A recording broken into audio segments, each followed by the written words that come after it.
As I mentioned in a previous video, Donald Trump is now receiving public backlash from major MAGA billionaires, people like Bill Ackman and Jamie Dimon, for his disastrous tariff policy. And they, in turn, are being roasted by the American people online for being so cavalier about Trump and his tariff policy in the past. How could they not have foreseen this coming when he promised them this is exactly what would happen? But before we unpack all that, if you end up liking this video and you want to support the channel, please be sure to hit the like, subscribe, and alert bells before you go. All right, friends, I want to start with this clip here from Fox Business' Stuart Varney, who actually drew attention to this about the mutiny that Trump is facing from MAGA billionaires. First, the good news. Earlier this morning, we saw very heavy selling. It continued. Dow futures down more than 1,000 points. We've come back a little from those lows, but we're still seeing plenty of red ink. Tariffs getting the blame. Look at this. The Dow Industrials probably opening over 700 points lower, but that's a half hour away. All kinds of things change in a half hour. The S&P down 100, Nasdaq's down about 400 points. Look at Bitcoin. That's down to the $77,000 level as we speak. Not playing the role of safe haven at this moment. Now, some of the biggest names on Wall Street are clearly getting anxious. Billionaire Bill Ackman says if the tariffs stay in place, we face an economic nuclear winter. Banker Jamie Dimon says tariffs will slow economic growth. Fed Chair Powell has said tariffs will bring. So I want to focus on Bill Ackman and Jamie Dimon. Ackman in particular has gone full-blown MAGA. Jamie Dimon less so. But these are billionaire backers of Donald Trump, people who have poo-pooed any concern about Trump's tariffs in the past, and now they're being roasted for it. Before I show you exactly what they said and what panic they're starting to exude now, I want you to see a taste of the backlash that they're receiving. Both Dimon and Ackman, but particularly Ackman. Let's start here. Democratic Congressman Eric Swalwell roasting Bill Ackman. If you enabled him in becoming president, may I suggest you shut the fuck up. That is coming from a Democratic congressman roasting Bill Ackman. My Live and Learn co-host, liberal streamer Hutch, making fun of Bill Ackman for saying, I don't think this was foreseeable, quoting him, even though Donald Trump promised tariffs repeatedly during the campaign trail publicly. Sam Biederman, imagine being worth billions, backing the most irresponsible person in the country for president, seeing it all go up in smoke, quite predictably 3 months in, and then writing this nonsense. The only thing I ever want to see from Ackman is an apology. Former Republican Congressman Joe Walsh said, this is not what we voted for. Respectfully, Bill Ackman, you voted for a cruel, ignorant madman, utterly incapable of telling the truth. This is exactly what you voted for. Let's see. Of course, me. Quote, how the fuck could I have possibly known he might do the unhinged shit he repeatedly promised he'd do? Ackman just inadvertently told the world no one should trust his judgment. Alex Cole, haha, bro, Bill Ackman, what happened? Because he says sometimes the best strategy in negotiation is convincing the other side that you're crazy. There's still time for a ceasefire before millions of people get hurt. Again, Ackman changing course here. Jamie Dimon as well. Again, we'll get into what specifically that they've said, but they are being roasted, again, for cavalier, because Jamie Dimon, as we'll play in just a second, he tried to downplay tariff concerns in January. I mean, get over it is the quote. Get over it if you have concerns. Bill Kristol, legendary Republican. Less than 3 months ago, Jamie Dimon on Trump's tariffs. Probably no big deal. Get over it. Now, oops, we need better capitalists. Steve Ratner, in his letter to shareholders today, Jamie Dimon wrote, America will be first, but if not, it is alone. Major business leaders have been pretty quiet about Trump's economic mismanagement, but they're going to start to speak out as his policies destroy the country. Friend of the show, Waja Ali, talking about this. Billionaires and rich men like Jamie Dimon only cares when it hurts their bottom line. Keep all the receipts, folks. So good. Again, so let's get into what some of them actually said. So here's Jamie Dimon. Bill Ackman's is far more satisfying, but Jamie Dimon, this was how cavalier he was on the notion of tariffs 3 months ago. An economic tool. That's it. They're an economic weapon, depending how you use it and why you use it and stuff like that. And, people argue, is it inflationary and non-inflationary? I would put in perspective, if it's a little inflationary, but it's good for national security, so be it. I mean, get over it. National security. Yeah, get over it, Jamie. Maybe you should get over it now, and that your company that your net worth is suffering as a consequence of this. As Mediaite reports, Jamie Dimon flip-flops on Trump tariffs, now warns of a greater probability of recession after previously telling investors to get over it. JP Morgan Chase CEO Jamie Dimon, one of the world's most influential financial figures, is changing his tune about the tariffs newly announced by Donald Trump. In his annual letter to shareholders published Monday, Dimon, in a section titled, quote, "America and the world are now at a critical crossroads. Comprehensive action and leadership are imperative now," warned of the potential impacts of the president's tariffs. Quote, "The recent tariffs will likely increase inflation and are causing causing many to consider a greater probability of recession," Dimon wrote. He added, quote, "Whatever you think of the legitimate reasons for the newly announced tariffs, and of course there are some, or the long-term effect, good or bad, there are likely to be important short-term effects. As for the short term, we are likely to see inflationary outcomes, not only on imported goods, but on domestic prices, as import costs rise and demand increases on domestic products. How this plays out on different products will be partially depend on their greater substitutability and price elasticity. Whether or not the menu of tariffs causes a recession remains in question, but it will slow down growth." Dimon wouldn't go far as to say the tariffs could single-handedly cripple the U.S. economy, but considers them to be, quote, one large additional straw on the camel's back. That's a very different note than the one JP Morgan, the Chase CEO, was sounding as recently as January. And again, they're referring to the clip in question. Now, as others have pointed out, again, Aaron Blake, for example, and we're about to take a look at an article from him from the Washington Post. Dimon, now, the quicker this issue is resolved, the better. Some of the negative effects increase cumulatively over time and would be hard to reverse. So Jamie Dimon is now freaking out and waving the white flag. But the bigger story is Bill Ackman, because Bill Ackman is much more conspiratorial and dishonest and radicalized in the worst right-wing way. And he's had a public meltdown on Twitter in the past 48 hours. Billionaire Trump supporter Bill Ackman begs him for a 90-day timeout on tariffs to avoid economic nuclear war. Billionaire investor Bill Ackman, a very public supporter of Donald Trump, who was out front during the 2024 campaign, begged Trump on Sunday to delay his sweeping new tariff policy set to take effect this week, warning Sunday it could trigger, quote, an economic nuclear war.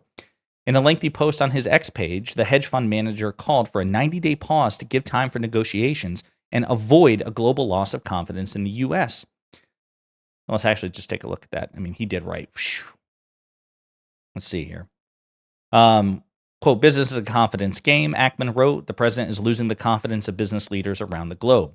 Ackman, the founder and CEO of Pershing Square Capital, says he agrees with Trump's goal of fixing what he calls a broken and unfair global tariff system. But he warned that imposing massive tariffs on allies and adversaries risks freezing investment, damaging consumer confidence, and crushing the economy. Quote, "If we go forward with this, markets will crash, consumers will stop spending, and companies will cut investments and jobs." He also warned that small and mid-sized businesses would be hit the hardest, as they would be unable to absorb the increases in their operating costs. Ackman said the country is on the verge of losing its reputation as a reliable trade partner and place to invest. Quote, "This is not what we voted for," he said. The billionaire former Democrat's full statement reads as below, and we'll just take a look at it. The country is 100% behind the president on fixing a global system of tariffs that has disadvantaged the country. But business is a confidence game, and confidence depends on trust. Trump has elevated the tariff issue to the most important geopolitical issue in the world, and he has gotten everyone's attention. So far, so good. And by the way, notice all the throat clearing, right? Because Ackman is too much of a coward to tell Trump the truth, the unvarnished truth, the unadulterated truth, and he feels the need to massage this as he's panicking. And yes, other nations have taken advantage of the U.S. by protecting their home industries at the expense of millions of our jobs and our economic growth in our country. But by placing massive and disproportionate tariffs on our friends and our enemies alike, and thereby launching a global economic war against the whole world at once, we are in the process of destroying confidence in our country as a trading partner, as a place to do business, and as a market to invest capital.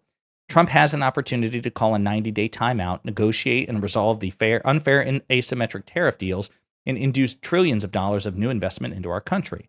If, on the other hand, on April 9th, we launch economic nuclear war on every country in the world, business investment will grind to a halt, consumers will close their wallets and pocketbooks, and we will all severely damage our reputation with the rest of the world that will take years and potentially decades to rehabilitate. What CEO and board of directors will be comfortable making large, long-term economic commitments in our country in the middle of an economic nuclear war? I don't know of one who will do so. When markets crash, new investment stops, consumers stop spending money, and businesses have no choice but to curtail investment and fire workers. And it's not just the big companies that will suffer. Small and medium-sized businesses and entrepreneurs will experience much greater pain. Almost no business can pass through an overnight massive increase in costs to their customers. And that's true even if they have no debt, and unfortunately, there is a massive amount of leverage in the system. Business is a confidence game. Trump is losing the confidence of business leaders around the globe. The consequences for our country and the millions of our citizens who have supported the president, in particular low-income consumers who are already under a huge amount of economic stress, are going to be severely negative. This is not what we voted for. Trump has an opportunity on Monday to call a timeout, and we have the time to execute on fixing an unfair tariff system. Alternatively, we're heading for a self-induced economic nuclear winter, and we should start hunkering down. May cooler heads prevail. Yeah, not happening. Then he picked a particular fight with the Commerce Secretary. Billionaire Trump backer Bill Ackman skewers Howard Lutnick's glaring conflicts of interest. He profits when our economy implodes. Billionaire hedge fund manager Bill Ackman, a Trump 2024 mega donor, took to X this week to skewer Commerce Secretary Howard Lutnick's Wall Street ties and accused him of seeking to profit from economic chaos. With markets reeling from last week's sweeping tariffs, the Dow down 8.75%, the Nasdaq off 10.6%, and the S&P 500 sliding 9.9%, Ackman spent Monday pleading with Trump for a 90-day pause to give time for trade negotiations and avoid a global loss of confidence in the U.S. on what he said was Lutnick's glaring and irreconcilable conflict of interest. This is what he said here.